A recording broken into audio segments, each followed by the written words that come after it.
Hello. Everybody knows Warhammer's 4 Chaos Gods, Nurgle, Tzeentch, Khorne, Slaanesh. But not everybody knows that in the earliest days of the game, before 40k existed, before even the Realm of Chaos existed, there was a 5th Chaos God. A god so evil and bloodthirsty, it made Khorne look like a nurgling plushie. A god full of such malevolent energy that even being cancelled and excised from all Warhammer worlds wasn't enough to kill it. Starting with a comic book by the creator of Judge Dredd via one of the coolest miniatures in Warhammer Fantasy 2nd edition, this is one hell of a story. The legend of one of the greatest Chaos Warriors, a champion known as Kaleb Daark, and a renegade god so chaotic it might truly be the ultimate ruinous power. I'm Jordan, this is Jordan Sorcery, and today we're exploring the history of Malal.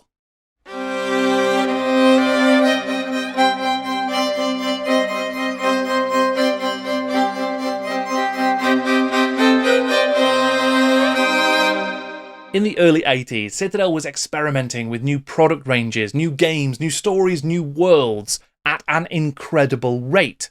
With each new month, there would be new miniatures, new rules, new lore, and each of those was helping to enrich and expand the Warhammer world. And as each of those new products came out, the future of Games Workshop became more and more focused on Warhammer itself. Into this maelstrom of fantasy and creativity would step a team of comic book writers and artists who were already becoming legends in their own industry.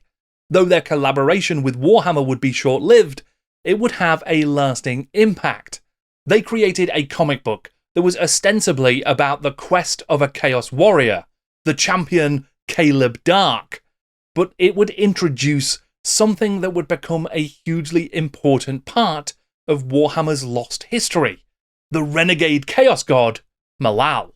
And he that went before now came last, and that which was white and black, and all direction was thrown against itself. Grown mightily indignant at the words of the gods, Malal did turn his heart against them, and flee into the chambers of space. And no man looked to Malal then, save those that serve that which they hate, who smile upon their misfortune, and who bear no love save for the damned. At such times as a warrior's heart turns to Malal, all gods of chaos grow fearful, and the laughter of the outcast god fills the tomb of space.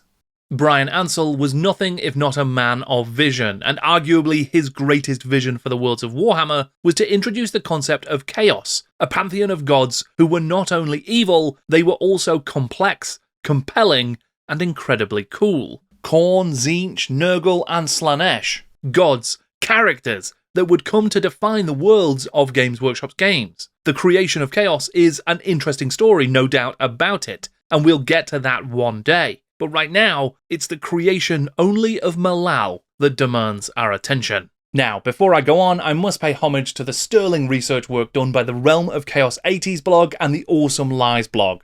Both have done incredible work to help piece together all of the different references and elements of the story of Malal. But the Realm of Chaos 80s in particular has interviewed key figures involved and really gotten to the dark heart of this chaotic story. I've linked down below all of those key posts so you can take a look yourself. I thoroughly recommend it because they are excellent. He is a doomed one, a follower of Malal, the renegade god. All chaos is his enemy.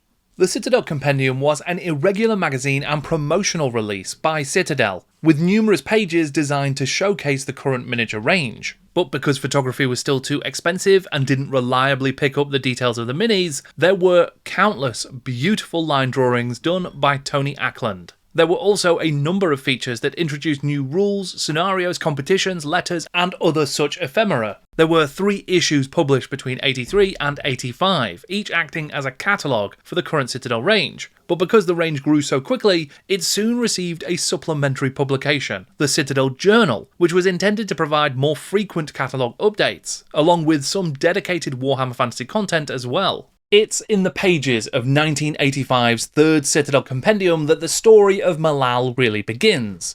In fact, It was such a coup to have this comic strip in that issue that the advertising for the compendium is based almost entirely around it. This would be the very start of the Quest of Kaleb Daark. Beginning in the next Citadel compendium, the epic adventures of Kaleb Daark, scripted by John Wagner and drawn by Brett Ewins, a unique tale of bloodletting savagery set in the Warhammer known world. Follower of the renegade chaos god Malal, is Kaleb Daark a tool of destiny or a plaything of his dark masters? Find out as this chilling tale of death and magic unfolds in future issues. Comics writer John Wagner had initially made a name for himself working on weeklies like Valiant, Battle Picture Weekly, and Action. In the mid-70s, editor Pat Mills was developing a new science fiction weekly comic book called 2000 AD, and he brought in Wagner to pitch ideas, one of which was a violent futuristic lawman called Judge Dredd. Artist Brett Ewins had quickly become a popular hand on 2000 AD, drawing Judge Dredd and Rogue Trooper amongst other things. He would work with Games Workshop later in the 80s on titles like Chainsaw Warrior, Blood Bowl, and of course the Judge Dredd RPG and board games. Although not mentioned in those initial ads for Kaleb Daark, the creative team would be augmented by Wagner's regular 2000 AD writing partner Alan Grant and frequent Ewins art collaborator Jim McCarthy. One thing I don't know for sure is exactly how to pronounce Kaleb Daark, because part of me thinks you could potentially put a bit of a northern accent on it. Kaleb Daark. But I don't know if that's quite as powerful. Either way, this was a top-flight comic book team that had come over from one of the most successful British comic books there is, and together they would be given carte blanche to create new lore for Warhammer's fantasy world, and they would do so with incredible aplomb. As the city, or possibly kingdom of Prague, is besieged by the forces of chaos, and all seems lost, a warrior suddenly emerges to swing the balance of the battle in the defenders' favour. This is Kaleb Daark, a mighty warrior carrying a pterodactyl-headed weapon known as the Dread Axe, and he calls out the strongest followers of chaos to fight him in single combat. But this is no noble hero, for Kaleb Daark is himself a warrior of chaos, pledged to the renegade god Malal, in return for the opportunity to take revenge on the followers of chaos that killed his family. Daark's intervention saves Prague, but it ties him into the threads of an altogether more twisted tapestry, the quest to recover the crystal keys that will free the sleeping god of law, Arianka. Unbeknownst to the world at large, she lies imprisoned beneath the palace of Prague. In battles against foul Skaven, goblins, and chaos thugs, protected by the magics and actions of Malal, Kaleb Daark would begin his quest, a quest that would unfortunately never be finished. Come, Chaos, the Dread Axe thirsts for you. The setting for the Quest of Kaleb Daark is reconcilable with the Warhammer world that was slowly taking shape, and there are many elements common to even the modern version of the old world. Norsca and the Chaos Wastes are where Daark must venture in search of that first crystal key. Prague lies on the banks of the River Linsk, the forces of Khorne constantly seeking its destruction.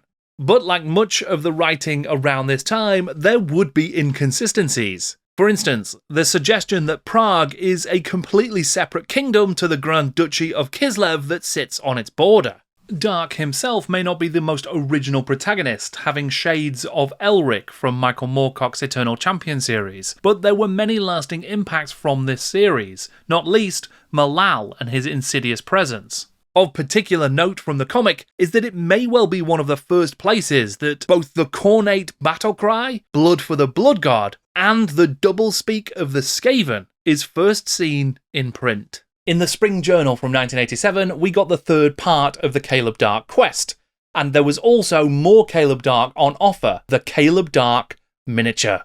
As part of the C13 Heroic Adventurers range, Kaleb Daark was available both on foot and as mounted in full armour. Very much a miniature of its time, but a damned cool one, if you ask me. In White Dwarf 82, there is a showcase of miniatures painted by the masterful John Blanche, which includes his brilliantly bleak take on Kaleb Daark. There were also miniatures produced for the villains in the third part of the comic, Helwood and Jake, also known as the Chaos Brothers, a non-too-subtle reference to Elwood and Jake, aka the Blues Brothers. They even have the hats. The end of that third part of the Kaleb Daark comic would promise a fourth issue, Gods Amok. But Alas, that would never come to pass. There would be no fourth issue of the comic. There would in fact be no further appearances for Kaleb Daark anywhere, and the Chaos God Malal, in all of his renegade glory, was ostensibly done with as well. The problem with Malal was that Wagner owned the rights to the comic strip and all of the characters from it. That meant that if Games Workshop wanted to keep using them, to include Kaleb Daark, or the goddess of law Arianka, or even the renegade god Malal itself, they would be creatively and or financially beholden to Wagner. Rick Priestley on the Realm of Chaos 80s blog explained a little bit more about the situation. Malal was invented for a comic strip without any reference to the actual Chaos Gods. I think the comic strip author just wanted to set something up that wouldn't muddy our background, and which he could manipulate as he wanted. Whoever arranged the deal didn't think to make it clear that the work would be a genre piece, and hence GW property. And when it came down to it, the author claimed ownership of the IP, and GW had to abandon it. Clash of cultures, really. In the game industry, us poor games writers are used to this kind of thing. Not so in the world of comics. For completion's sake, I reached out to John Wagner to see if he was interested in talking to me about his collaboration with Warhammer and the Quest of Kaleb Daark. He unfortunately declined to do so, so I don't know from his perspective any of the specifics about Kaleb Daark and the legal ramifications of all of that stuff. All we do know is that from that point in time, the third issue of Kaleb Daark, we wouldn't be seeing him again in the Warhammer world. He was quietly excised and no reference was made anywhere else. The same should have been true of the renegade god Malal, but it turns out that this god was such a renegade, so ruinous, that his insidious influence had already spread beyond the pages of the journal and the compendium into many other facets of Warhammer's world. Wagner's conception of Malal is as a renegade god, a being that stands opposed to the other Chaos Gods despite being a Chaos God itself, an almost utterly nihilistic deity consumed by the desire to eradicate everything in the Warhammer world that includes and resembles itself. In post-Kaleb Daark appearances, Malal would continue to be characterized as obsessively anti-chaos and bloodthirsty. The main characteristic as one of malevolence, which gave rise to the name. One way to look at it is that Khorne is World War II Wehrmacht, and Malal is World War II SS. Over the course of the strip, we get several illustrations of Malal in all its dark glory, but I can't help but feel that there's a certain scavenness about this guy, which raises questions to me. I should also note that there's this picture of a grumpy Khorne, which I find quite funny. 1988 would be a banner year for chaos in the Warhammer world, because that was when Brian Ansell's long-gestating, Michael Moorcock-infused Realm of Chaos project would finally see print. It would come out as 2 volumes, Slaves to Darkness and The Lost and the Damned, but it was initially planned as just a single book that would cover all of the Chaos Gods.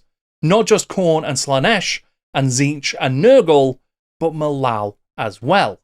There were a number of amazing artists involved in those lavishly illustrated volumes, one of which was legendary artist Tony Ackland, and he recalls some of the involvement of Malal in those initial plans. The problem with Malal was that by the time Wagner and Grant had contributed their bit, it was hard to pin down distinct characteristics. In comparison, the other Chaos Gods were very heavily planned. Brian Ansell had the original ideas, John Blanche did some sketches, and then I developed them. I think that Ian Miller threw some ideas in too.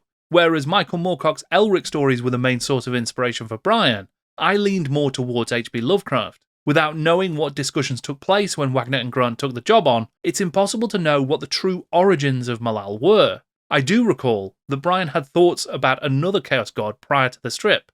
This god, Malal, was prevented from being used in Realm of Chaos because Wagner and Grant had ensured that they had the copyright. This was not realised until after I had created the visuals for the god and its associated beasts.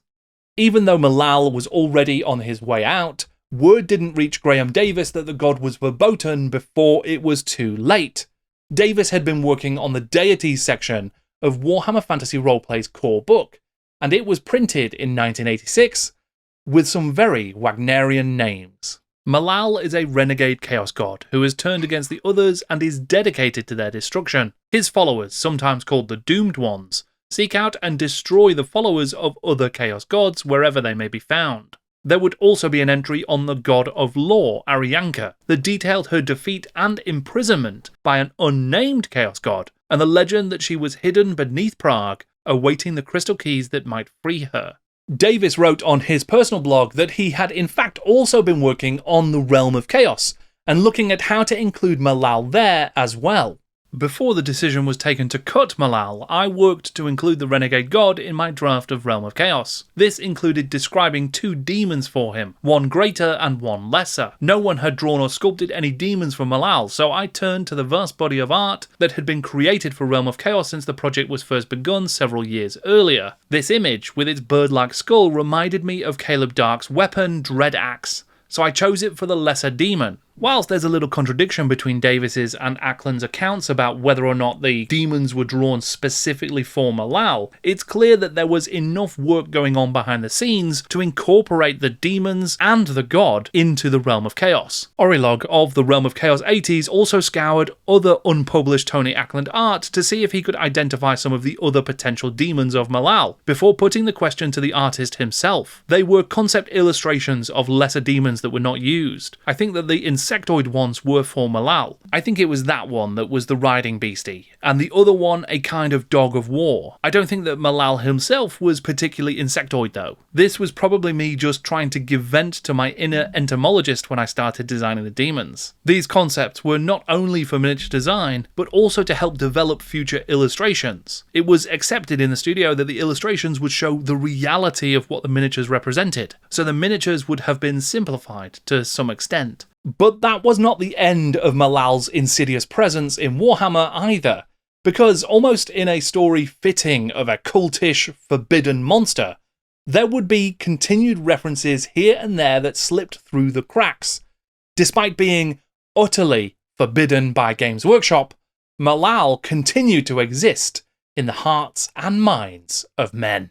White Dwarf 79 featured an advert for the latest C23 ogres from Jez Goodwin, one of which was the legendary Hrothiog, the chieftain who ate his way to the top and killed enough folks to stay there, and the other was Scrag the Slaughterer, an ogre renegade, driven from his clan after stealing a rare star metal axe and using it to kill several priests. He wandered the fringes of the Chaos Wastes for some years. It was there that the renegade Chaos god Malal came to him and offered him a pact. Malal guided the ogre to a Chaos Dwarf hold, where he forced the smiths to forge a great suit of plate armour. Once it was fitted, Scrag put all the dwarves to the axe, offering their souls to Malal and using their blood to consecrate his Chaos war gear. He now stalks the battlefields of the world, leaving a trail of carnage dedicated to his master, gradually becoming symbiotic with his armour. He is shadowed by a Chaos Dwarf, the lone survivor of the massacre, who has sworn to deliver the ogre's death blow. That fun bit of foreshadowing would pay off just 4 issues later when Scrag would appear in White Dwarf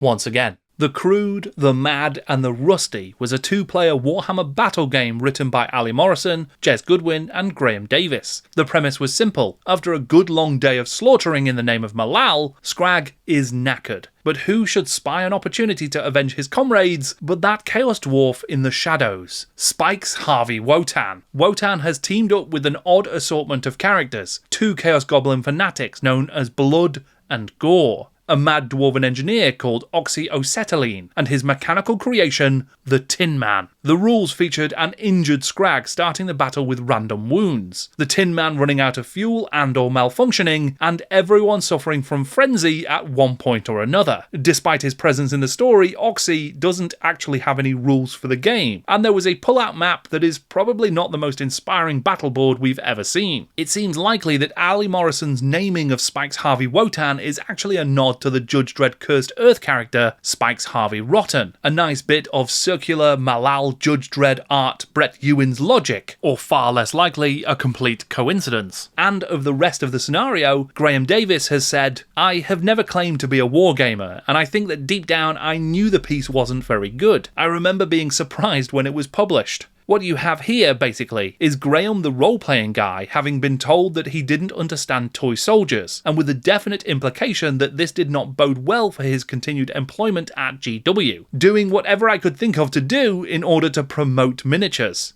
Elsewhere, the invisible hand of Malal would continue to make its moves. Stephen Hand's 1987 card game, Chaos Marauders, makes players build rival warbands of chaos, composed of warriors, orcs, goblins, beasts, and all sorts really, a proper hodgepodge of chaos. Amongst the available cards, there are 4 sets of beastmen pledged to the renegade god, known as the Claws of Malal. When the game was reprinted in 2009 by Fantasy Flight Games, the Claws of Malal were still in it, continuing to worship their lost deity. In Ken Rolston's original draft for Something Rotten in Kislev, the 5th part of Woofrup's Enemy Within campaign, there was to be a cult of Malal involved in proceedings. However, with the exorcism of this god, Graham Davis instead created Zuvasin, the Undoer, and Nekoho, the Doubter, as minor chaos deities that were largely unused afterwards. Though there are actually still some references to them in the Age of Sigmar, oddly enough. The name of Malal would also be invoked once again in Woofrup history, in the 1995 supplement, The Dying of the Light, published by Hog's Head. One of the adventures in the book features a sorcerer of Malal, a man who considers himself doomed and wants to take as many servants of chaos with him as possible. I asked James Wallace, the man behind Hogshead Publishing, how they ended up putting Malal in the book, and though he didn't remember the specifics, he didn't think that there was an awful lot of pushback from GW at the time.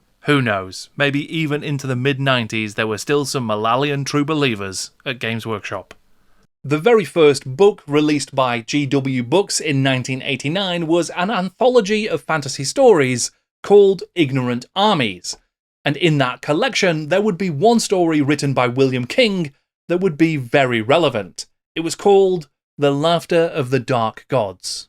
At Caer Dural, among the burial mounds of long-dead kings, he fought against the followers of the renegade god Malal. Beneath the eyes of a huge stone head, he slew the enemy leader, a man whose face was white as milk and whose eyes were red as blood. He tore the albino's heart out with his bare hands and raised it still pulsing as an offering to the blood god. In one sense, that's the very end of Malal's story. There would be no reappearance of his champion Kaleb Daark and no further references of Malal itself anywhere, as far as I know, in Warhammer's canon.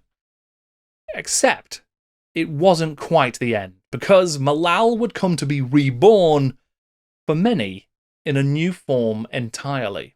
Malal was never canon in 40k. The god was erased from Warhammer lore before that game even existed, but in the second Codex book released for Chaos Space Marines in the 3rd edition of the game, a familiar, ancient weapon would make an appearance, the Dread Axe. Its thirst would remain intact in the 41st millennium, and it would be described as the prison of a vampiric entity that consumes the souls of other demons. Later in the Codex, there would also be a miniature showcase for Renegade Chaos Space Marines, and the final image on the page was a traitor marine in black and white armour, just like Kaleb Daark's, who belongs to a chapter called The Sons of Malice. In White Dwarf 303, Andy Hoare would explain the history of those Renegade Marines, one of brutality and cannibalism that earned them excommunication from the Imperium and a home in the Eye of Terror. There's no mention of worshipping a Malal-like god, but this renegade chapter would appear again in a number of Black Library stories, and their devotion to a warp entity known as Malice would emerge and be explored, notably in the short story Labyrinth, written by Richard Ford. Now, only one deity was offered reverence in this cold, empty vessel, the exalted Malice, the renegade god, the outcast, Malice the Lost, hierarch of anarchy and terror.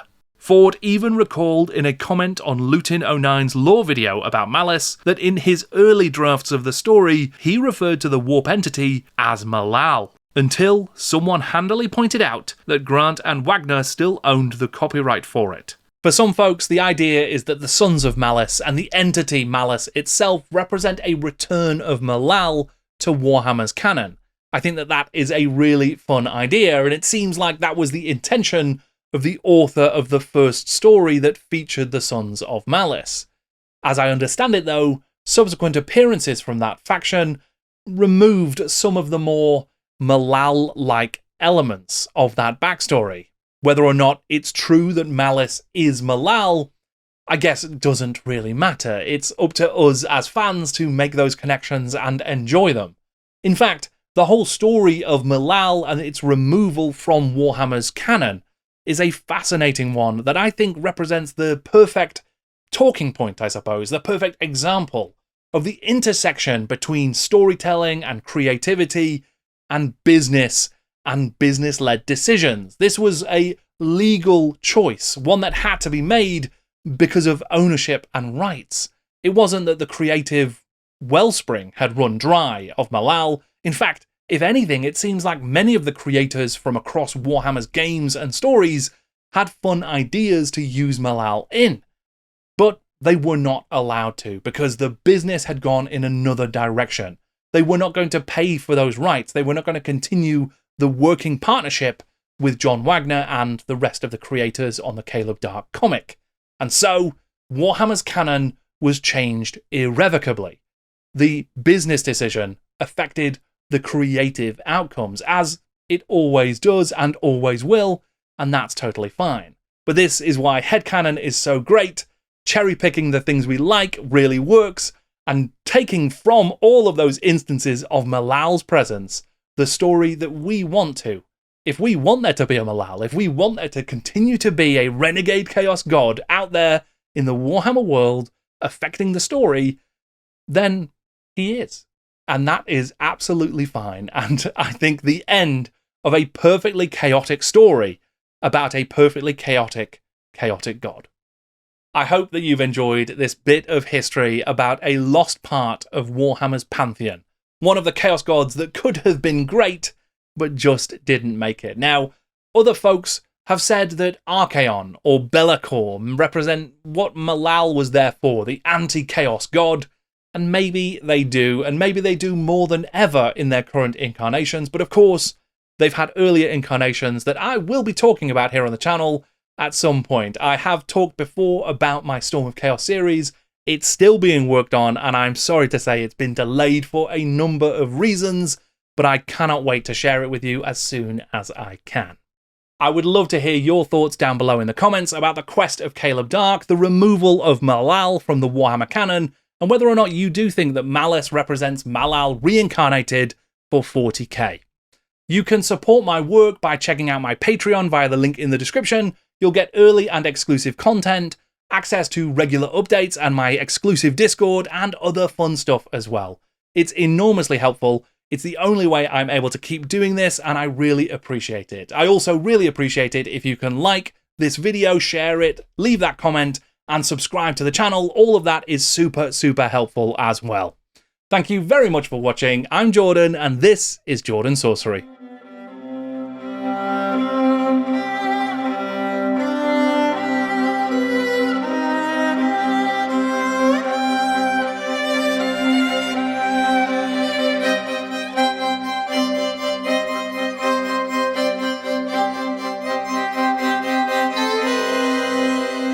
One fun extra fact is that the goddess Arianka was recently referred to briefly in Cubicle 7's Archives of Empire Volume 3 for Warhammer Fantasy Roleplay.